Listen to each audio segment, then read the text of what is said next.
A little bit later in this study, we're going to be going through several scriptures. I'll give you a heads up this time. Right now, if you got a piece of paper and a pencil, you might want to write some of these down as we're going through.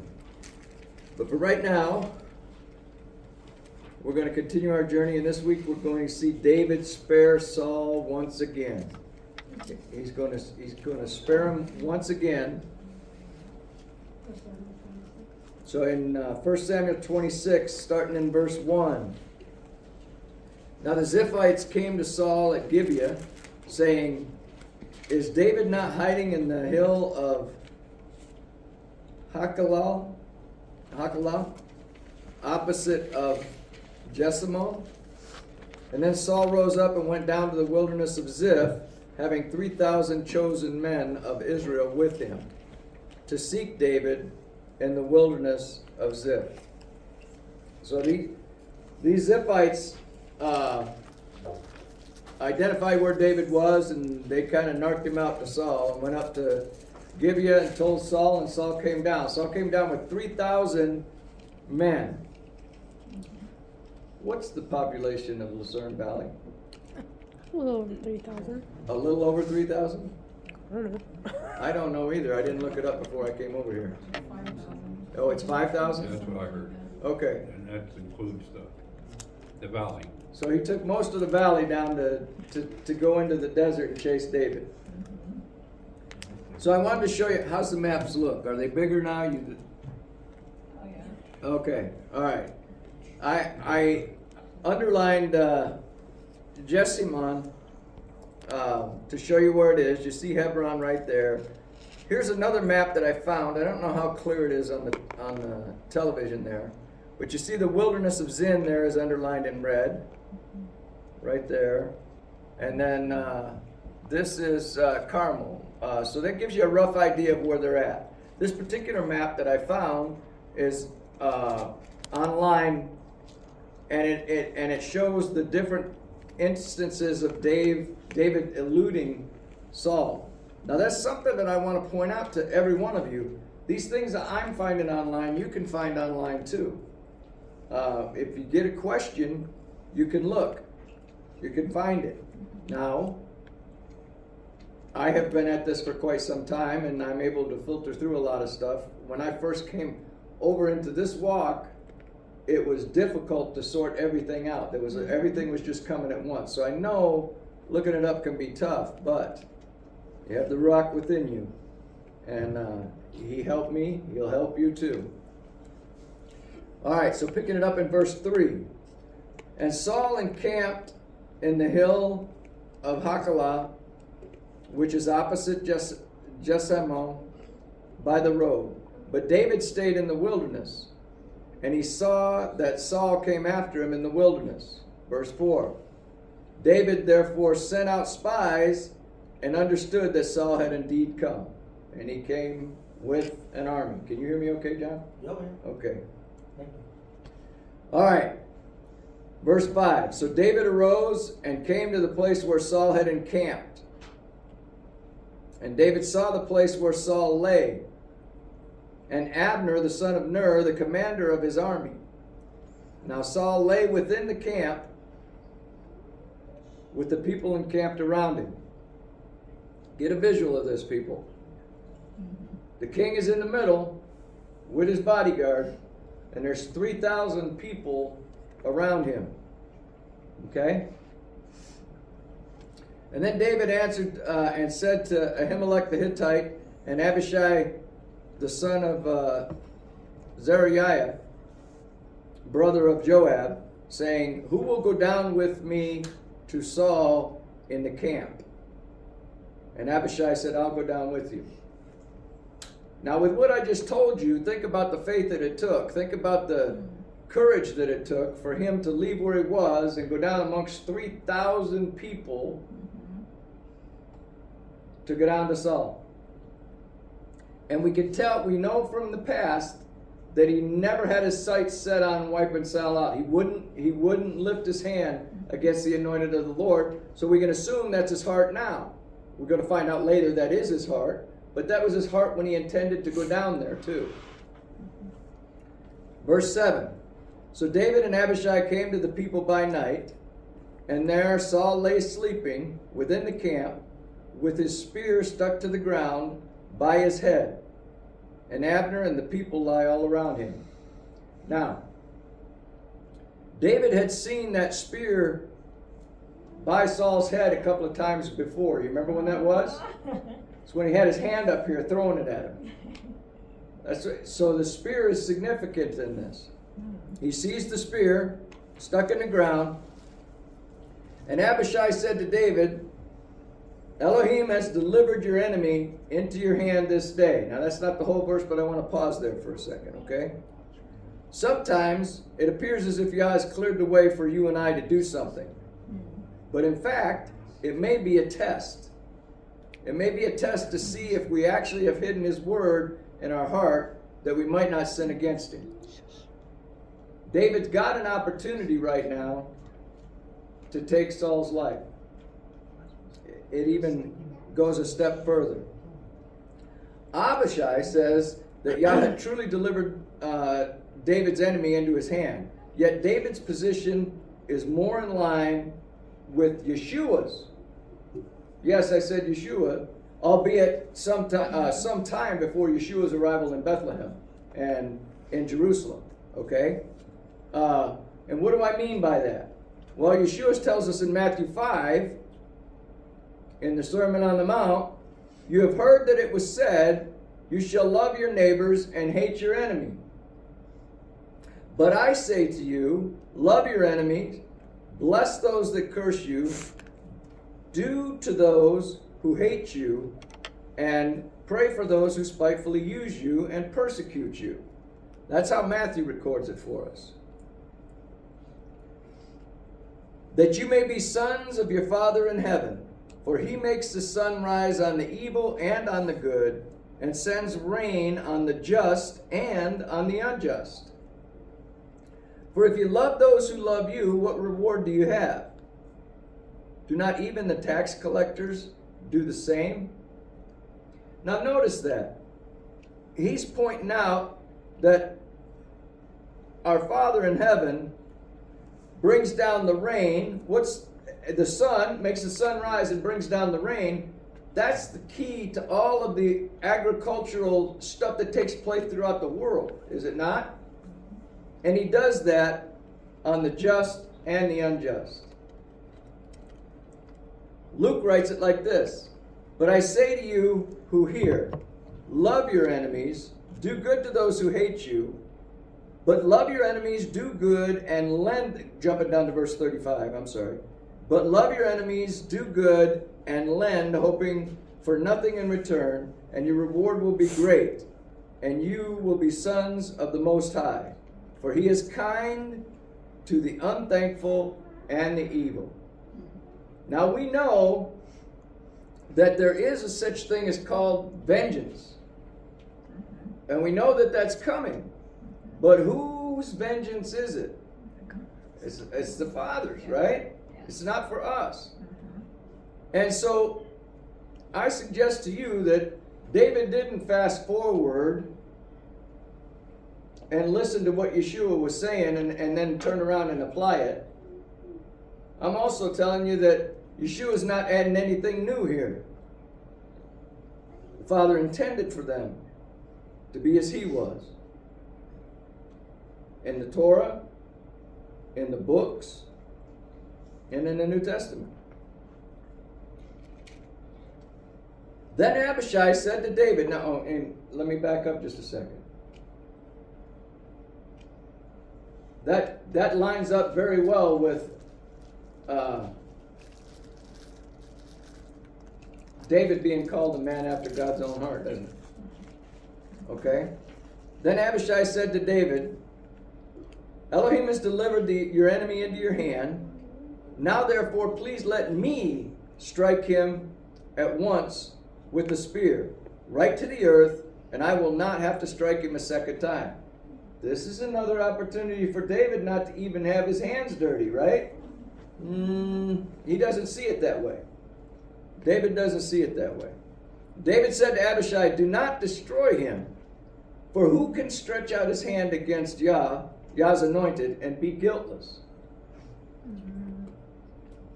David said furthermore, as Yah lives, Yah shall strike him, and his day shall come to die, and he shall go to battle and perish. Okay? David's saying his day is between him and Yah. Right? Same thing he said in Psalm 139. You know the number of my days before the first one began. You know the first one, you know the last one. That's David that wrote that, right? So verse 11. Yah forbid that I should stretch out my hand against Yah's anointed. But please take now the spear and the jug of water that are by his head, and let us go. Now what he's doing here is he's leaving a receipt. He's leaving a receipt that he's been there and that he again refused to do what he could have done.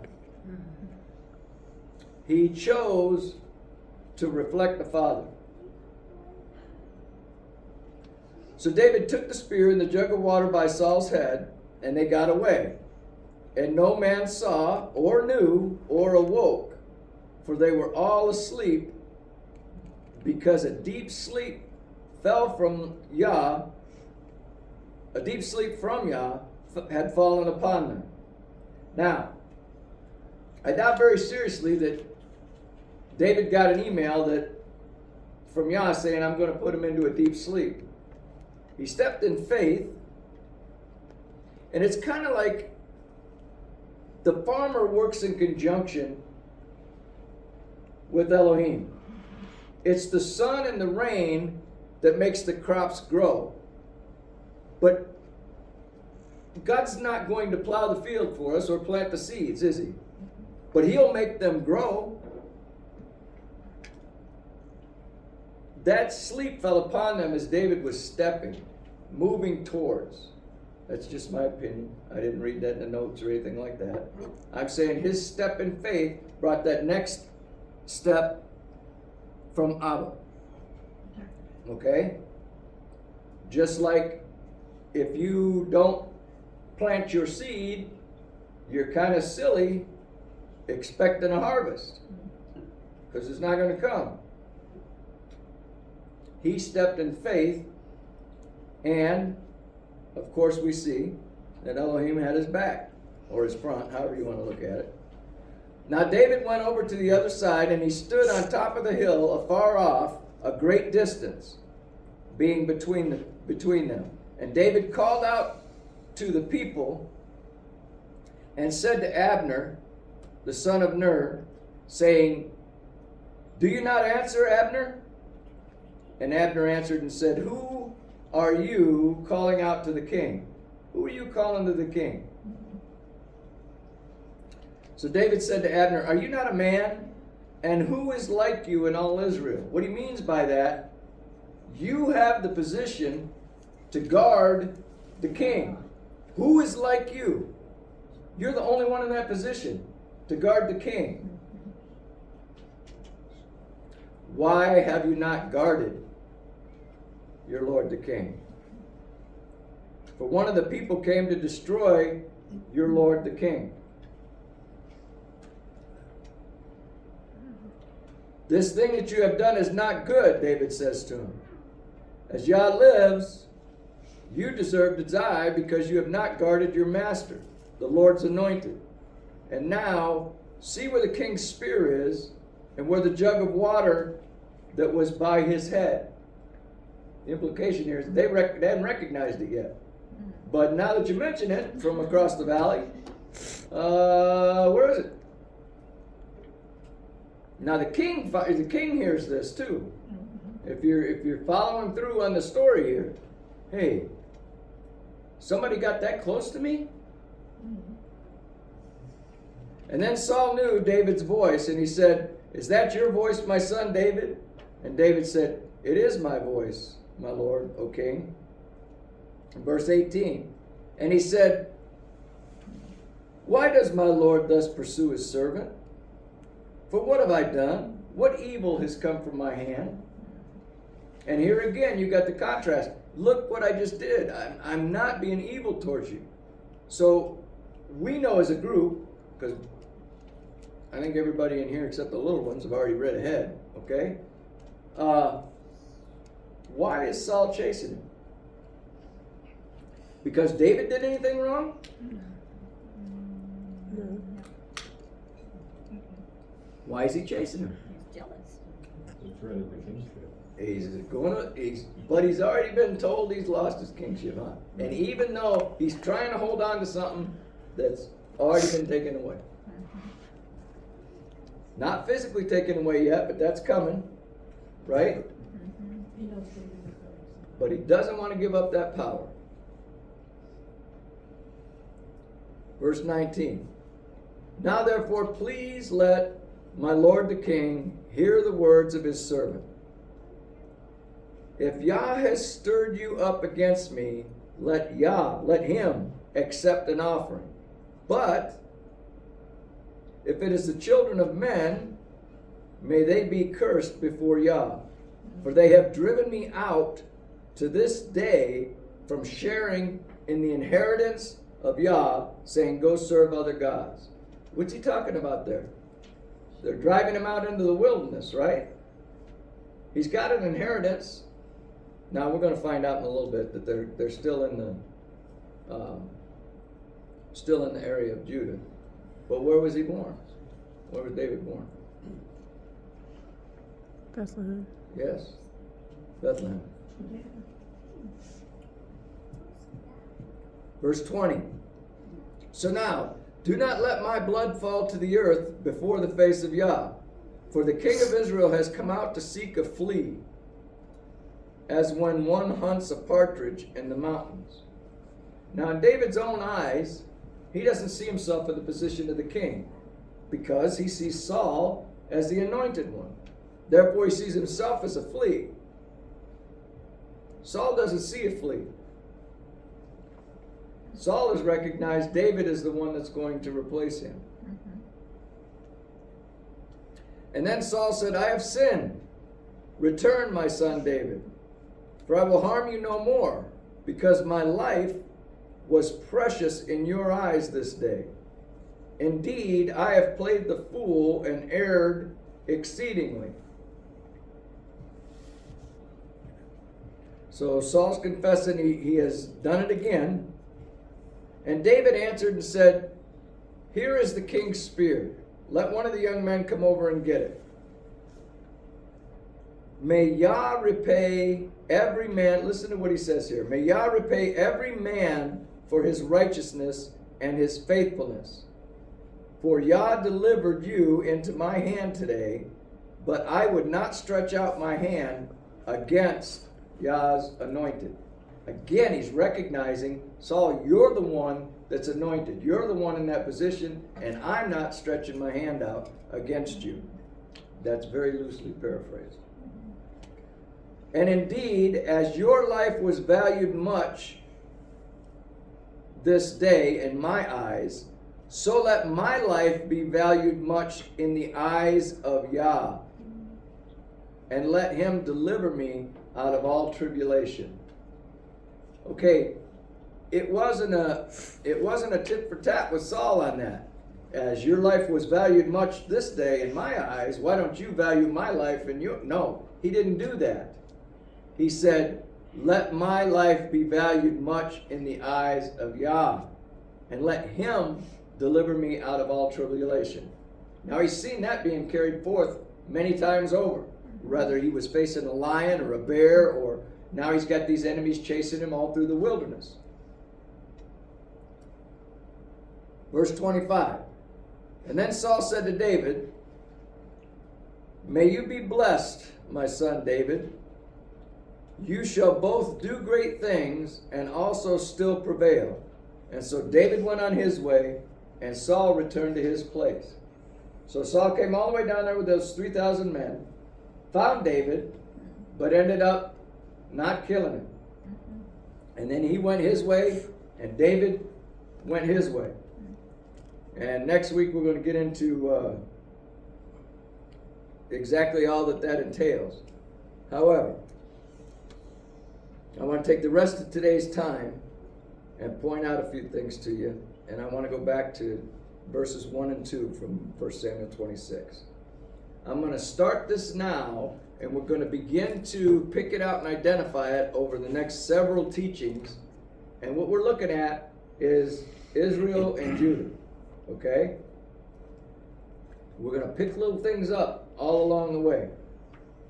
It says, now the Ziphites came to Saul at Gibeah, and they said, David's down there, and Saul arose and he went up and with 3,000 chosen men of Israel. At this time, Israel's one unit. To bring a little more focus into where David was fleeing and hiding, I placed Jessamine on two insightful maps. The first map is the division of the land after Joshua's conquest. This is how the tribes were divided. You probably can't see that well, but let me see. Stop that. If I do this, what happens? Oh, look. Is that bigger now? All right. Whoops. I just blew that, didn't I? Showing you something fancy, and I blew it up. All right, so there it is in Jessamine, okay? Or Jessamine. Here is how it was. The boundaries were divided amongst the 12 tribes. There's Asher and Dan and Naphtali, half the tribe of Manasseh, Zebulun, Issachar, Gad, the other half of Manasseh, Ephraim, Dan, Benjamin, Reuben, Judah, and Simeon. And that's where it sits. Now here's another picture of the kingdom of David, the divided kingdom, actually, the divided kingdom. And we see that the line between Israel and Judah is right here. And Israel is way up here. Now there's a couple of reasons for this. And we're going to get to that. We're going to get into detail of not only why, but how and who is behind all of this. And this is Saul's kingdom. Okay? So, this is Saul's kingdom. Or, excuse me, not Saul. This is Solomon's kingdom. Okay? And then, this is the kingdom that's talked about in the end of Ezekiel 43 through out. There were a lot of pictures that had this, and this is one of the things I was talking about when you're searching for this stuff and trying to find it. And there were a lot of that showed different arrangements. I chose this picture because it specifically says that the Euphrates is the boundary on the east. Okay? I don't know that this is any more true than any of the rest that I saw that saw it coming down through here. But this chose the Euphrates and the river of Egypt right there as the boundaries. And they're specifically called out. I'll zoom in a little bit on that. You see the Euphrates is coming down all the way through there. And then it's showing the old border. And Jerusalem is right there for a reference, okay? And this is the order brought right out of Ezekiel. Dan, Asher, Naphtali, Manasseh, Ephraim, Reuben, Judah, the portion for the prince, Benjamin, Simeon, Issachar, Zebulun, and Gad. Now, I don't know that they tried to put this to scale or anything like that, but I chose that picture. I chose that picture because it depicted the rivers as the boundaries. And I kind of wanted us to grab that, because when it says the Euphrates is the eastern boundary and the river of Egypt is the western boundary, that's what you're in between. That's the kingdom proper. Okay? Which we'll get more into that as we go along. Not today, but we'll get into more of that. All right. The district that you shall set apart for, this is in Ezekiel 48, verse 9. The district that you shall set apart for Yah shall be 25,000 cubits in length and 10,000 cubits in width. To these, to the priests, the holy district shall belong. On the north, 25,000 cubits in length, and on the west, 10,000 in width, and on the east, 10,000 in width, and on the south, 25,000 in length. The sanctuary of Yah shall be in the center. Now, when they built the tabernacle in the wilderness, when they put the first temple up and Solomon prayed and the glory came down, it was signifying the presence of Yah, right? This is signifying the presence of Yah. Verse 11 of Ezekiel 48, it shall be for the priests, the sons of Zadok, who are sanctified, who have kept my charge, and who did not go astray when the children of Israel went astray, and the Levites went astray. Is anybody shocked by the fact that the children of Israel went astray? No. Or the Levites?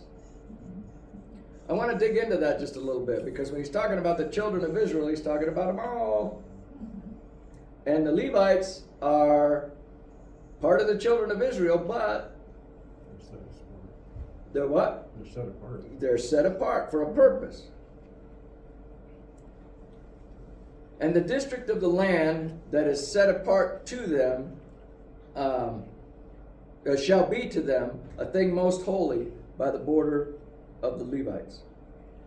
Verse 13, opposite the border of the priests, the Levites shall have an area 25,000 cubits in length and 10,000 in width, with the entire length it shall be 25,000 with a width of 10,000. I'm not going to draw that out or anything. Now, this Zadok that's referred to in Ezekiel, the closest I can come is the Zadok that's mentioned in 2 Samuel 8. We read about that. Oh, no, we haven't read about that yet. We brought it up a little bit earlier. But Zadok does tie to Abitub, to Ahimelech, and to Abiathar. Interestingly, though, he ties to the Levites, but I can't connect him to Aaron yet. And I've racked my brain on this, looking back through. But we know he's a priest, okay? We know the Levites went astray. We know that the children of Israel went astray, okay? All the Levites were priests. All the Levites were priests, yes, yes. So, That's what I'm saying. I mean, yes, he, they're all priests. yes, he qualified as a priest. And Aaron was just at a high order. Right. Man, I skipped some stuff there. Hold on. I skipped a bunch of stuff. That's what I get. All right. I jumped on the wrong picture when I got this one. So this was an earlier picture. I copied it and put it back down. Okay? Now, all of those tribes are there. All 12 tribes of Israel are listed on the map with their territories. Jessamine is clearly in which territory? We talked about that. Which territory was that in? In Judah, right? Mm-hmm. All right. Now, this is what I really meant to do the first time, because I want to begin to differentiate between Israel and Judah. This is going to be important throughout the rest of the study, to begin to, as we continue to study all the scripture, in fact. All right? And I want to start with Israel. I want to spend the next several minutes focusing on Israel and how that came to be. Okay? Who is Israel? Children of the 12 tribes of Jacob. Or anybody that. The northern kingdom. Okay. Jacob's Israel. Jacob. That's where it started. Jacob's name was changed to Israel. Did I say Jacob? I said Judah. No, you said Jacob. You said Jacob. I was waiting. I was hesitating. You said I the thought I children said of Jacob. the children of Jacob. Yes. They're tribes. Israel's name was changed. That's important too. Keep that in the back of your mind. When somebody's name's changed, especially by Yah, it's significant. Anytime you're reading that and you see that, pay attention to that. So, Yah changed Jacob's name to Israel. Oh, I answered the next question. Okay. Huh?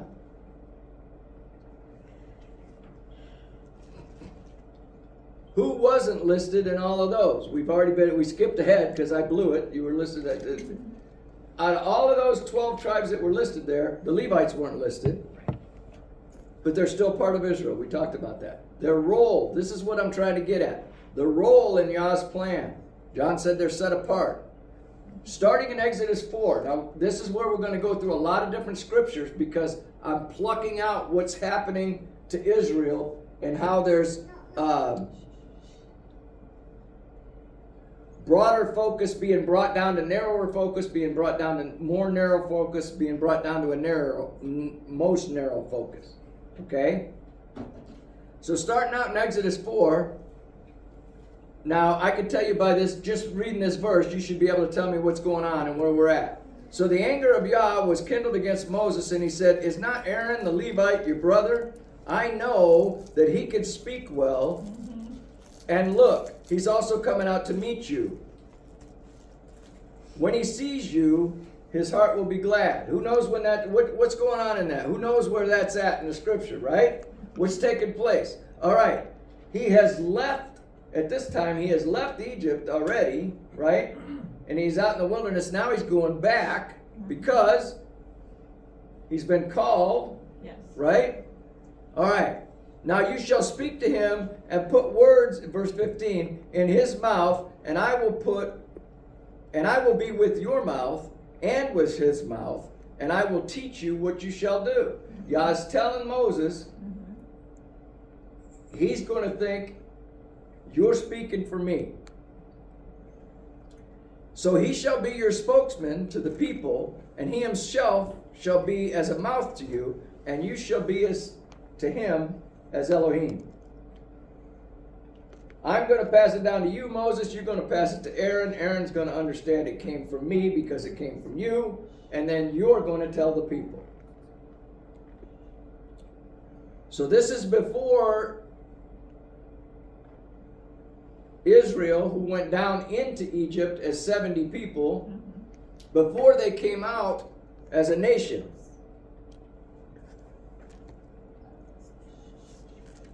And Yah said to Moses, when you go back to Egypt, see that you do all the wonders before Pharaoh which I have put in your hand. But I will harden his heart so that he will not let the people go. Then you shall say to Pharaoh, thus says Yah, Israel is my son, my firstborn. Israel is his son, his firstborn. Rabbit trail, I couldn't resist this. Jacob wasn't born until after Isaac was taken to the mount to be sacrificed. And we don't see Isaac again until Abraham's servant brings Isaac's bride back to the land. Stated another way, the father sacrifices his son, and the servant of the father delivers the bride to the resurrected son in the land. Does that sound familiar? There's a story along those lines we're living through right now. We're waiting to be brought back to the land now. All right, back to the Levites. Exodus 7, verses 1 and 2. So Yah said to Moses, see, I have made you as Elohim again to Pharaoh, only this time it's to Pharaoh, and Aaron, your brother, shall be your prophet. So now the first time he mentioned it, he was making Moses as Elohim to Aaron and to the Israelites. Okay? This time, he's saying, I've made you as Elohim to Pharaoh. So now it's not only to his own people, it's to the world, which Egypt represents at this time. Okay? You shall speak all that I command you, and Aaron your brother shall tell Pharaoh to send the children of Israel out of the land. Jumping over to Numbers, verses 47 through 50. But the Levites were not numbered among them by their fathers' tribes. For Yah had spoken to Moses, saying, only the tribe of Levi you shall not number, nor take a census of them among the children of Israel. Verse 50. But you shall appoint the Levites over the tabernacle of testimony, over all its furnishings, and over all the things that belong to it. They shall carry the tabernacle and all its furnishings, and they shall attend to the camp around the tabernacle. So they have a specific assignment that has to do with working within the presence of Yah. Numbers 3, 11 through 13. Then Yah spoke to Moses, saying, now behold, I myself have taken the Levites from among the children of Israel, instead of every firstborn who opens the womb among the children of Israel. Therefore the Levites shall be mine. Because all the firstborn are mine, on the day that I struck all of the firstborn in the land of Egypt, I sanctified to myself all of the firstborn of Israel, both man and beast, and they shall be mine. I am Yah. Now, how did he sanctify all the firstborn of Israel? Who remembers? It's not a trick question. You all know the answer. Passover. Huh? Through Passover. Yes, through the Passover. None of his children, none of the firstborn of Israel died. All right. Numbers 6, 22 through 27. Now this says, and Yah spoke to Moses, saying, speak to Aaron and his sons, okay, saying, in this way you shall bless the children of Israel. Say to them, now Aaron, remember, Aaron is the first in command. We'll get to that, I think, in just a second here. Yah bless you and keep you. Yah make his face shine upon you and be gracious to you. Yah lift up his countenance upon you and give you peace. That too should sound familiar. So that they shall put my name on the children of Israel, and I will bless them. Now, here, I just put this map in here because when Abram was called, he wasn't Abraham yet. And he was called from Ur. And he was told to go to the land that Yah would show him, right? Well, here's that trail. Right up in through here, getting up to Haran, and then coming right down in to the land that Yah is showing him. Again, here's the 12 tribes again that I showed you earlier. This is where I shouldn't have picked up, but I did. This is after the conquest. They've come out of Egypt, they've wandered in the wilderness, and you don't have time to go through all of that again, and then the divided kingdom, and then Solomon's kingdom. Actually, Solomon's kingdom goes before the divided kingdom. And then the kingdom that's talked about in Ezekiel. So the Levites aren't mentioned in this one either. But if you read through the tail end of Ezekiel, you'll find out that there's still sacrifices being made during this kingdom reign here. That's the Levites. The district you shall set apart for Yah shall be 25,000 cubits in length and 10,000 in width. The priests in the holy district shall, to these, the priests of the holy district shall belong. On the north, 25,000 cubits, and then on the west 10,000, on the east 10,000, and then 25 on the south. And that, the sanctuary of Yah shall be in the center. So the Holy of Holies is in the center. For the priests of the sons of Zadok, who are sanctified, who have kept my charge, who did not go astray when the children of Israel went astray and when the Levites went astray. From my reading and my understanding, and I believe this about all through all the things that came down, that when Yah was punished, I think it applies to the time of the judges. Not everybody was in total disobedience and rebellion. And I think we see that here. I think the Zadok didn't waver. There were people there that didn't waver. And it looks as if, let me go back.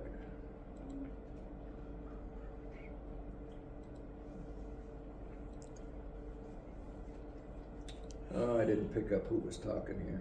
I think it's Yah talking.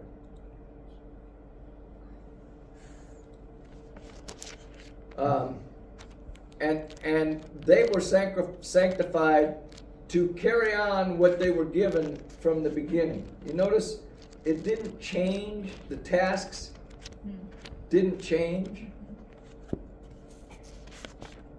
And they're doing what they were supposed to be doing all along, but they're going to do it for 1,000 years correctly in the kingdom.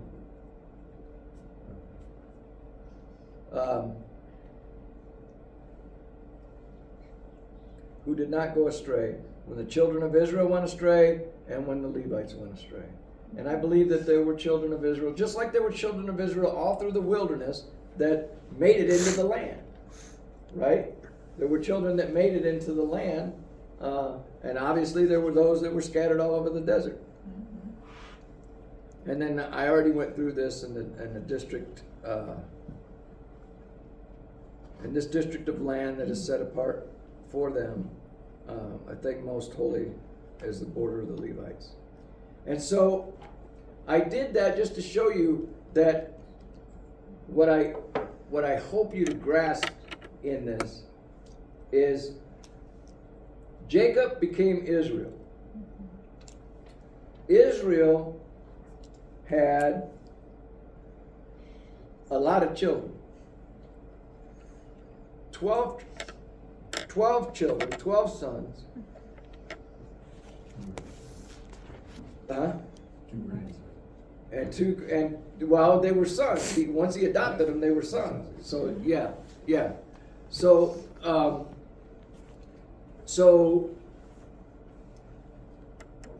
the 12, the Levites were pulled from the 12. The Levites were called out from the 12 by Yah's choice. They were called out from the 12. Okay? So you go from the big group down to the small group, the Levites. And then we've been through this probably a couple of months ago, but there was a big hoopla about who should have been in charge all over the place. And they had to go through that thing where all the leaders of the tribes had to bring their staffs forward. And we find out that Aaron's staff was chosen. So now you got all of Israel, then you got the Levites, now you're coming down to Aaron's family. If you'll notice, as each increment happens, the tighter that increment is, the closer they are to Yah. Okay? Now, I want you to think about the New Testament, and I want you to think about Yeshua and his disciples. We're told at one time he had 70, right? We also know for sure that he had 12 that were pretty close, right? But there were some that were closer than the 12. Anybody remember who they were?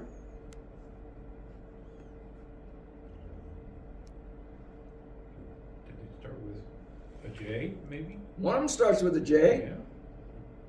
One of them starts with a P. Actually, two of them. John, Yeah. The three in the inner circle. The three in the closest were closest to Yeshua. Now I want you to pay attention to something else. Because the closer you get, the more responsibility you have, and the more specific, detailed duties you're to carry out. And you become responsible and accountable for those up above you. If you think about when they came into the land and they were given the sacrifices at,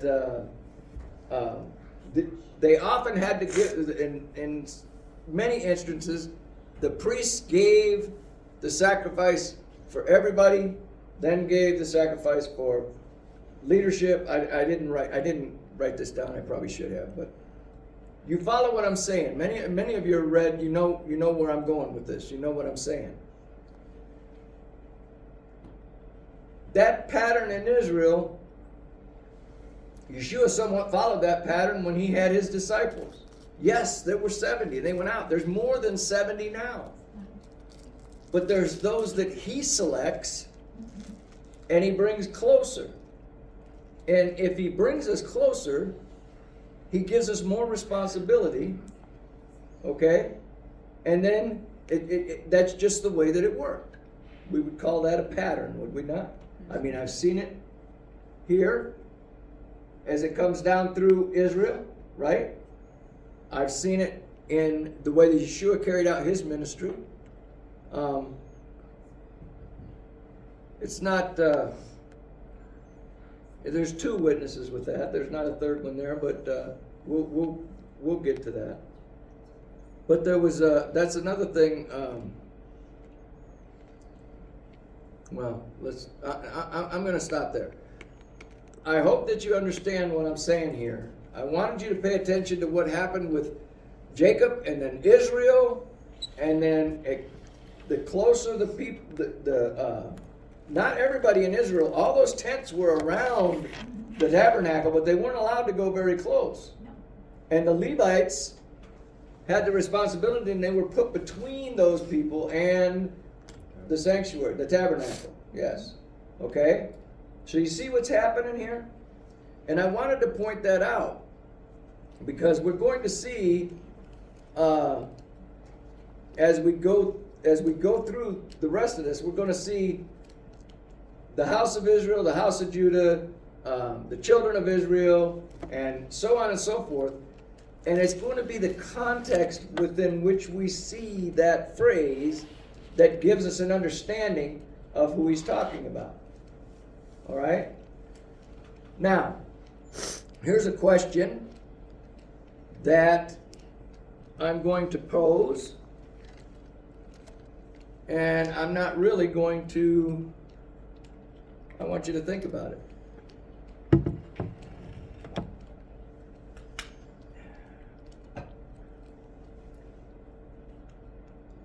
The Levites, when they were called, did they quit belonging to the house of Israel?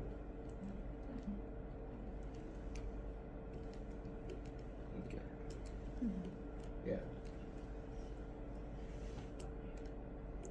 Because he said, you can misunderstand that, because Yah did say he takes them from the house of Israel. He's taking them from that group and giving them a special assignment, right? They didn't lose their right to be in the land. They don't inherit any land, but guess what? They're living. But they were designated sections of land as places of refuge all throughout the land. That's right. Those were priests out there. Yep. They weren't the high priest, but they were the priests. That's exactly right. So the Levites were covered, right? So they were So I hope you gained something out of this.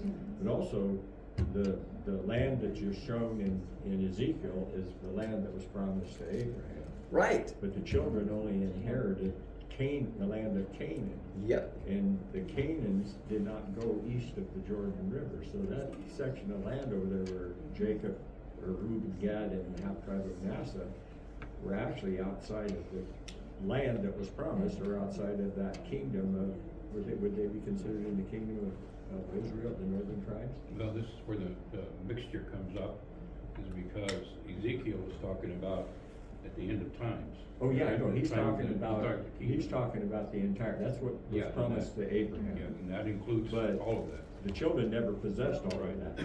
Right, I agree with So that, what they're yeah. doing now is that he's giving you the center point. The center of that area is now going to be the Holy of Holies, or the tabernacle, or however you want to define it, is gonna be huge.